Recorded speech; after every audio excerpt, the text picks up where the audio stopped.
If you can't beat 'em, then you pop 'em. You can't man 'em, then you mop 'em. You can't stand 'em, then you drop 'em. You pop 'em, cause we pop 'em like over red and vodka. C3, okay, a millionaire. I'm a young money millionaire. All right, welcome back. Definitely exciting week ahead. You got quite a few things going on here in the U.S. I'm joined here, of course, with my colleague, Matt Aggie. Matt, great to see you. And our guest today is Nico Smid. Nico comes to us with a significant background in the Bitcoin mining space. Definitely going to be great to dive in on that. Why don't we, everybody knows who Matt and I are, but Nico, why don't we turn it over to you? And again, Sure. Thank you for joining us. Why don't you give a little overview about yourself, and then we can kind of dive into a lot of the underlying questions. Sure. Well, thank you for having me. I really appreciate it. So Nico Smid, I'm Dutch. I grew up in the Netherlands, hence the slight Dutch accent in my English. But I live in Argentina, as I mentioned in the brief just now. I moved here 4 years ago. My wife is Argentine, so love brought me here, let's say. And I got into Bitcoin in 2017 and into mining in 2021. I have a background in economics and international business development. And when I started investing in the mining industry, I saw a very young and fast-growing industry that had a lot of opportunity to professionalize and to develop services in that industry still. So that's when I thought, okay, this is an opportunity here, and I decided to start my own company, Digital Mining Solutions. And the solutions or services that we offer are threefold. We do a lot of market intelligence. So we write articles for third parties, do deep dive reports. We have an annual review coming up early January. We provide master classes and also have a popular newsletter that we send out on a weekly basis. We look at mining economics and innovations in the space. And then the core of the business is strategic advice and executive coaching. So we optimize business models, we help with investor pitch decks, do project benchmarking, etc. And then the last service is around matchmaking of investors and site operators. So we do brokerage, let's say, and also evaluate site opportunities and do due diligence on behalf of clients.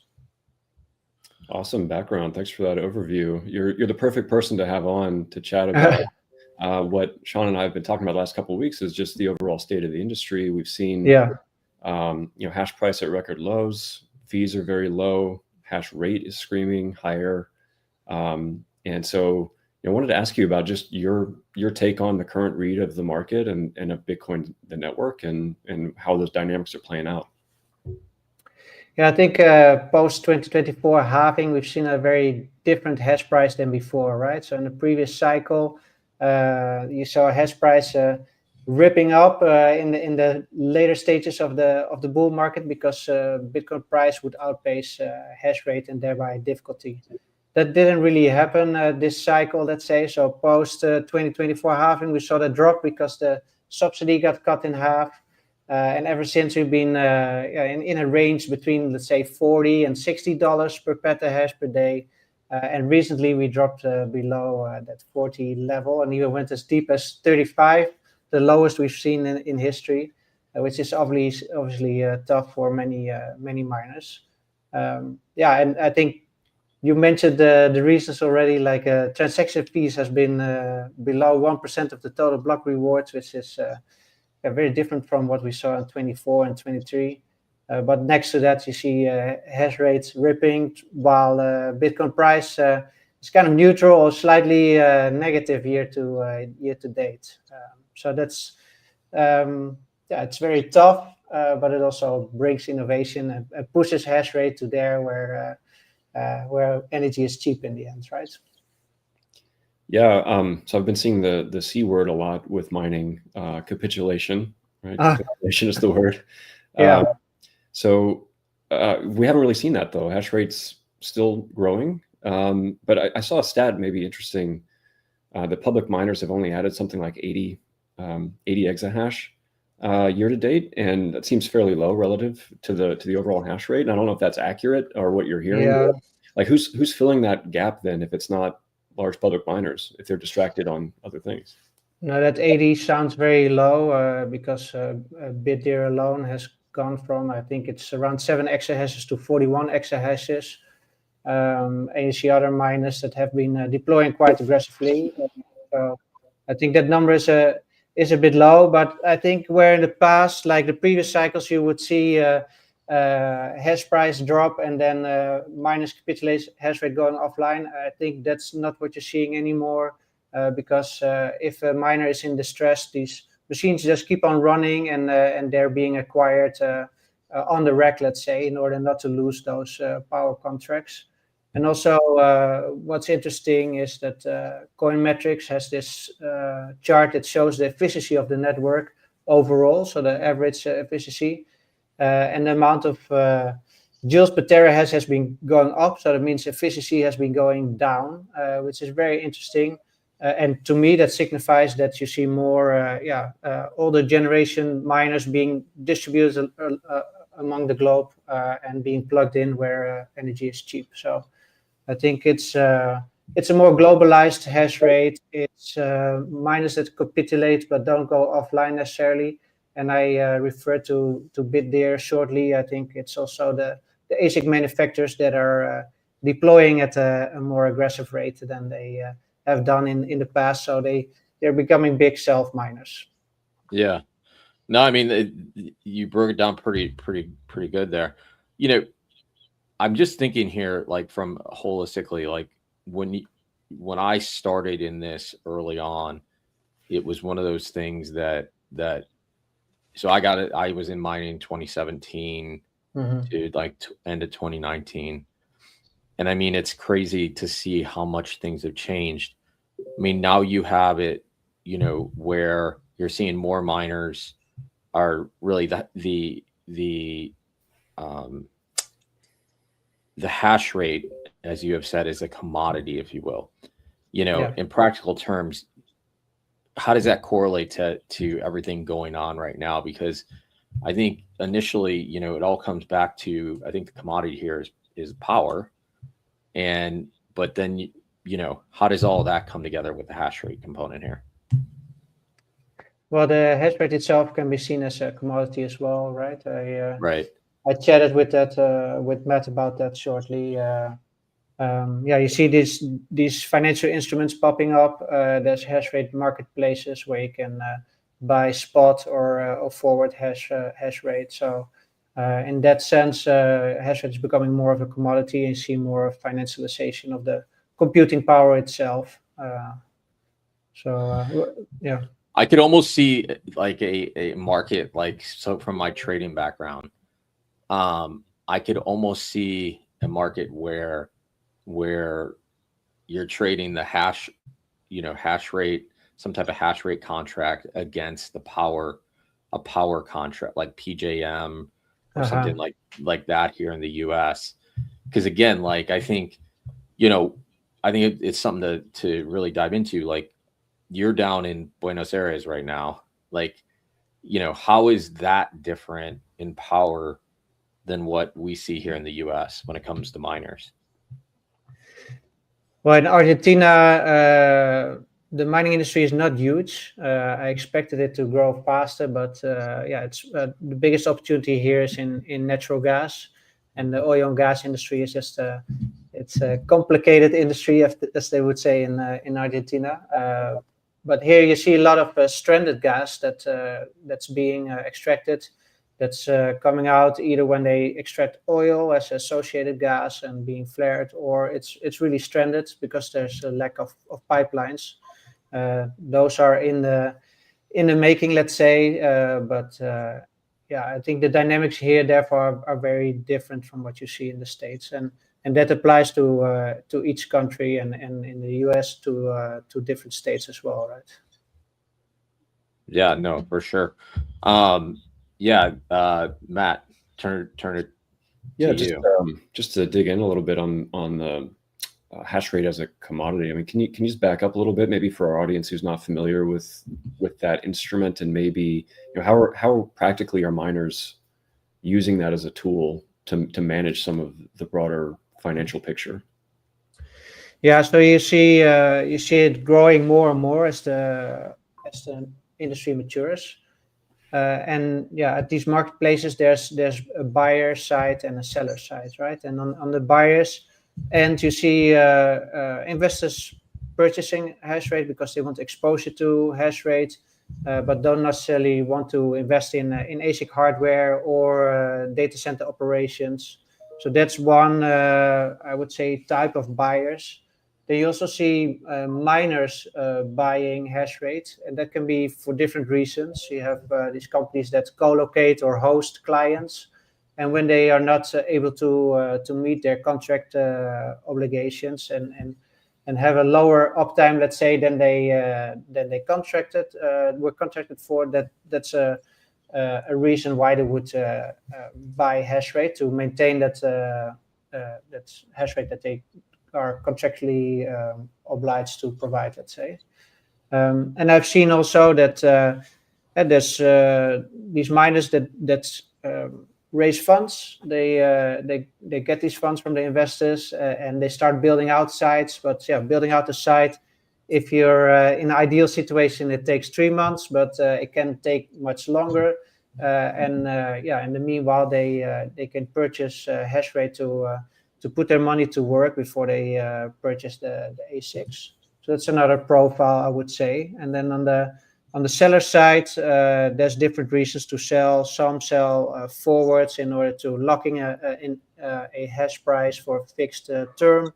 So that way they reduce their volatility, or the volatility in hash price, let's say.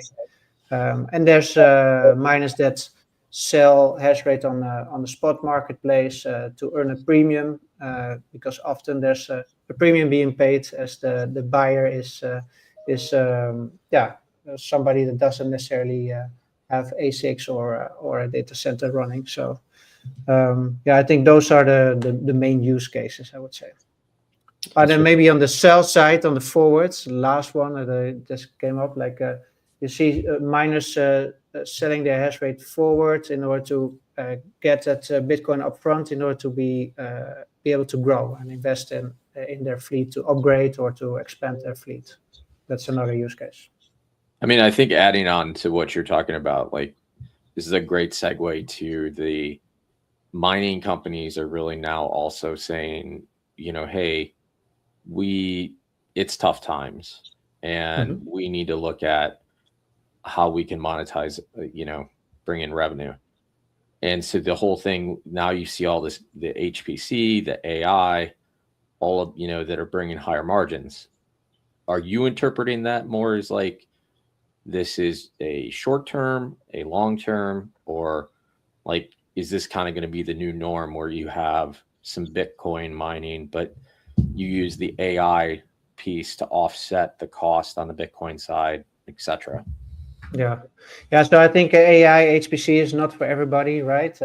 First of all, you need to have reliable power, but next to that, you need access to bigger power lots and quite some access to capital, because compared to a tier 0 or tier 1 data center mining facility, these tier 3 or 4, they're very expensive because of the redundancy that's required.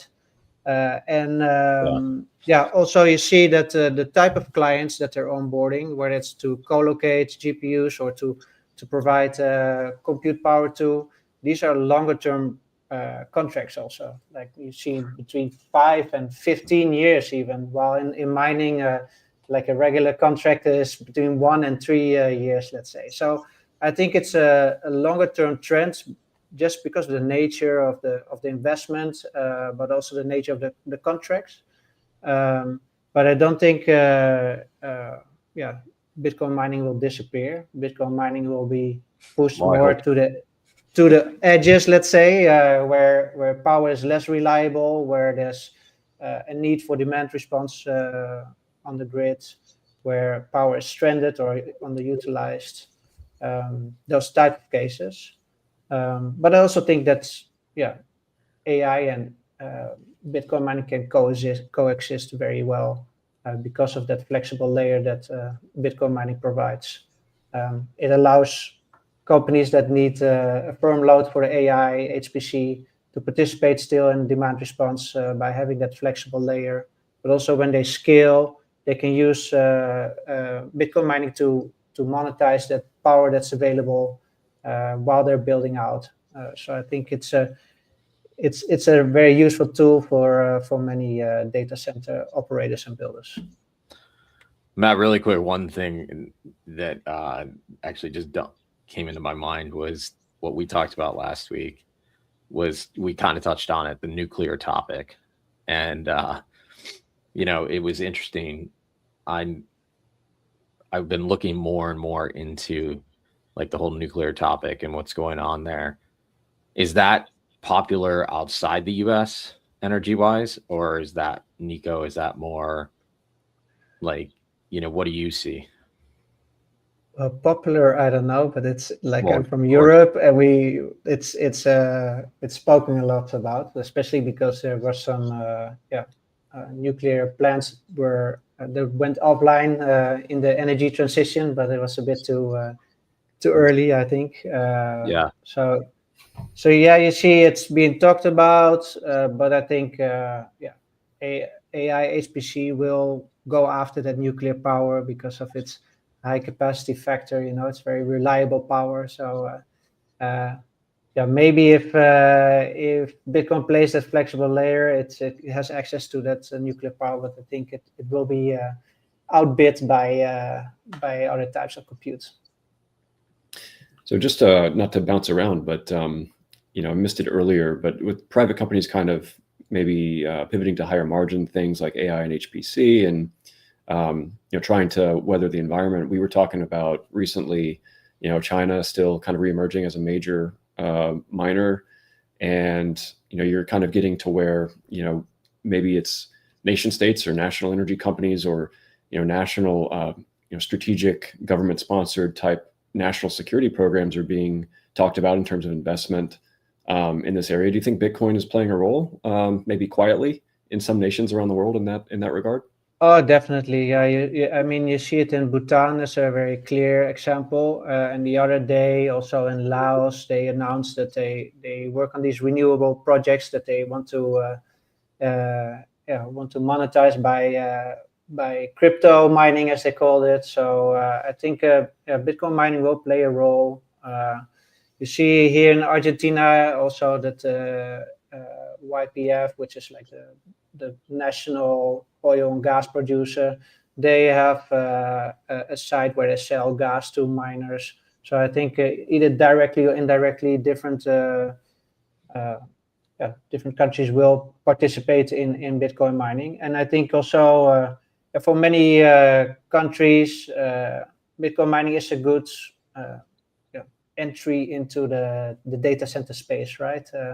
You can go from Bitcoin mining to other types of data centers and eventually upgrade or learn about data center operations to be able to receive AI HPC operators.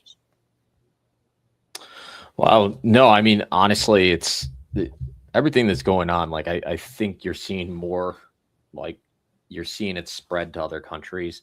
Now, obviously, here in the U.S., you haven't seen the government get into mining yet, but stay tuned. Who knows what's going to happen there? Maybe we will. But I mean, based on the current shape of the hash rate forward curve, I mean, what does that what does the market appear to be pricing in for mining economics through 26 and 27? Yeah, so the forward curve that's being published by a hash rate index, it goes 6 months out, and I checked it this morning, and it was at $35 per petahash per day. So it doesn't provide a longer term insight, but it does provide a useful insight in order to compare to your own projections. We do projections quite regularly, and not too long ago I did projection of hash rate based on the growth month over month this year. And if you then project out towards next year, if Bitcoin doesn't recover above that 100K level, then hash price will stay below the $40 per petahash per day. And so that to me tells me like either Bitcoin needs to go up or hash rate will come offline, because being at below $40 per petahash per day, I don't think it's a sustainable situation that many miners can withstand for a year or longer. And you've seen some miners, I guess, they're often very innovative with their strategies for making revenue or earning revenue. You've seen more starting to hold Bitcoin on their balance sheets. Mm-hmm. Are they going to begin to sell? Are they going to be forced sellers soon if things don't recover? Or how do you see the miners holding Bitcoin trend playing out? Yeah, I think there was some. I don't recall who sold. I think it was Core, but there was some started selling already a bit. I think it's the easiest way to get liquidity, right? It's easier to sell your Bitcoin than equipment or complete facilities. So that's something we might see. We've seen it in the past as well. But with these Bitcoin lending products, you also see a lot of miners putting up their Bitcoin as collateral to access liquidity. Many use that to buy new machines and then start mining, and then if they get a margin call, they can top up their collateral with the freshly mined Bitcoin. So that I've been seeing in the industry. But I mean, it depends how deep we go and moreover how long we will stay at lower levels. So I think that's important. But as a miner today, you need to be very sophisticated. You need to either trade energy or resell heat if you're in colder climates, or integrate other types of businesses like AI, HPC, or if you're a smaller miner, you can integrate hosting services, for example, to gain a dollar denominated income stream to be able to hold on to your Bitcoin at these moments that you actually need to hold on to it. Yeah, I mean, you bring up some valid items. I mean, if you were talking to some, we were talking to last week was somebody who's doing like the self mining, basically small desktop miner, like see if you can get a block here, here and there. But the average person, I think, that's thinking about potentially like, price is down, maybe I can get some equipment, start getting into mining. I mean, this is actually becoming like, it's not for the average person anymore. Like, I mean, the amount of effort and work that goes into, and also technology, I mean, it's super capital intensive. Mm-hmm. I mean, when I was in it, there was shortages of transformers. There was all kinds of shorted PDUs, I mean, is that still prevalent in the space, or how is that held up? Maybe so. To touch upon the first part, like mining is not for everybody. I also agree. I think the hosting is becoming tougher and tougher, right? Like if you pay 7 cents per kilowatt hour, like either you need to optimize with a stack strategy or in a different way in order to make that a viable option. Like the clients I work with are usually small and medium-sized miners. I always like to recommend, like if you're at let's say 4 or 5 megawatt threshold, and invest in infrastructure, because that's where more money is made than just putting your ASICs at different facilities. And then the second part I kind of lost now while I was explaining. No, it's more really around the equipment, like, and all that. Like, you have the amount of equipment that goes into this. I mean, So the when I see shortage, I've heard about shortage of turbines, gas turbines. And I guess the AI HPC overall is a comparative for similar inputs that miners need, right? Like PDUs and dry coolers, perhaps, but also labor. It's very appealing for Bitcoin mining operators to accept a job in maybe a more stable environment at a hyperscaler or whatever. So Yeah. I think that competition from AI HPC is not only on the power side but also on the input side. I could see that. I mean, I definitely could see that. The question.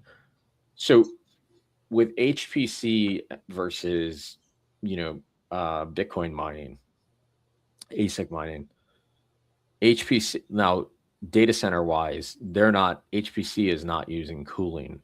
Like it's not using a cooled a traditional data center where you'd have a cooled data center.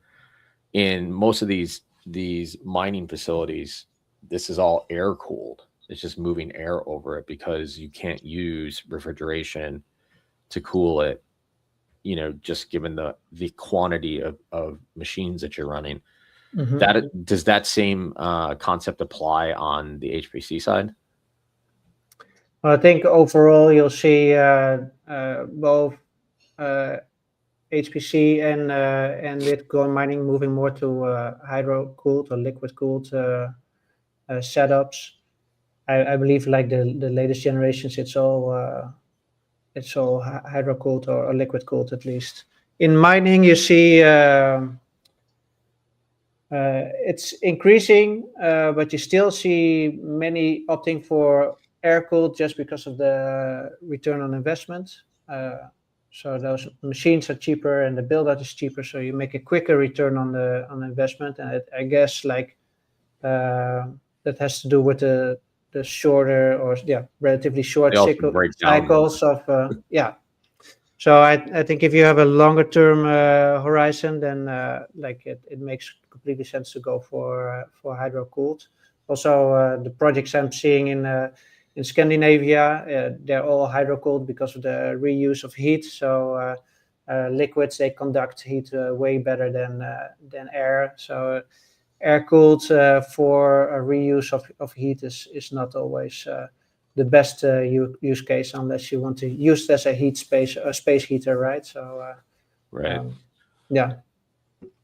Yeah, just to put a plug in for home miners, I'm going to go the opposite way on that one. I like my home miners. I live in Houston. I don't really get the chance to use it as a space heater very often, but I did this weekend. My daughter's room was cold, so I moved my little can into her room, and it made a difference. So I talk to it, I coach it, I look at it. Anyway, it's fun to participate. Definitely. So I guess we had talked about a lot of trends going on, and there's a lot of complexity, a lot of moving parts. The economics of it are pretty harsh. There's a lot going on with AI, HPC, but there's still some pure play miners out there. I guess if you could try to predict, recognizing that's very hard to do, where do you kind of see long term or even medium term the mining industry evolving towards in the next few years? Yeah, so I've mentioned this before. I think the miner of the future might not necessarily have mining as its core business, but mining is going to be like an energy tool or energy management tool that's being integrated into other types of businesses, right?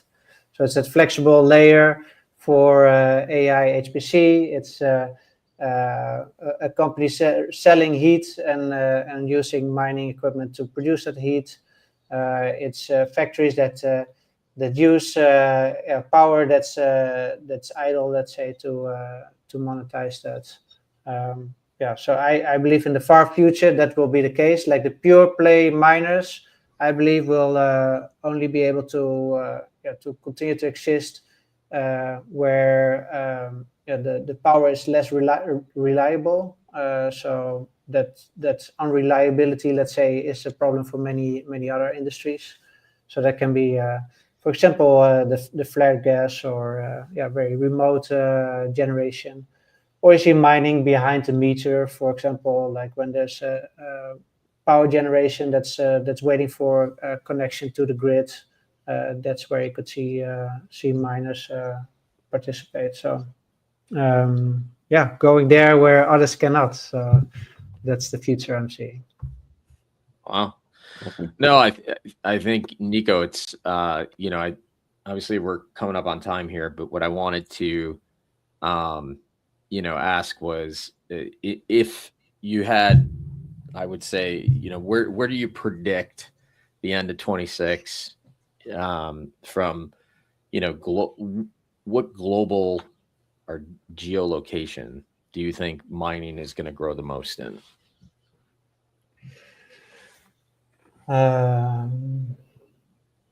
Well, yeah, you've seen Russia and China picking up. I think it might, like, there will still be hash rate added in the US, but the growth rate might slow down. I mean, there's opportunities worldwide, but I think, like as I'm seeing here in South America, it's the uncertainty that comes with certain markets that impede it from exploding without government involvement, let's say. So yeah, I think you will see it worldwide. In the Middle East, you see growth. You'll see some continued growth in China and Russia. In Africa, there's countries like Uganda that you don't hear about yet, but there's a lot of hydropower there as well, and they're onboarding miners. Nigeria, there's a lot of gas. So I guess more and more countries around the world will wake up. So that's what I'm seeing. No, that's fantastic. Well, Nico, if people want to reach you, what's the best way to get a hold of you?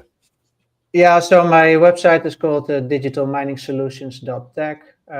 There also we publish all the newsletters that we put out. So we have a big library of content there. We've published over 200 articles, so make sure to check that out. And then I'm very active on LinkedIn, a bit less on X. I used to be very active on X, but moved more to LinkedIn because that's where I find more valuable engagement on the mining part. Very cool. Nico, thanks for coming. Matt, yeah, thanks for having me. And yeah, we got some exciting guests coming up after you, Nico, but always great to continue learning about all the different pieces and really how the sauce is made in when it comes to specifically Bitcoin mining. Yeah, well, you keep on learning. It's never a boring day, so that's why I was able to write so much about it, because it changes so fast, and it's so many aspects that's involved in mining. So it's very fascinating. Love it. Yeah, thanks for coming on, Nico. Appreciate it. All right, we will be in touch. For those listening, make sure to check out 21rates.com. And this is Sean Ristow with my co-host Matt Aggie. Nico, thanks for coming on, and we'll see everybody next week.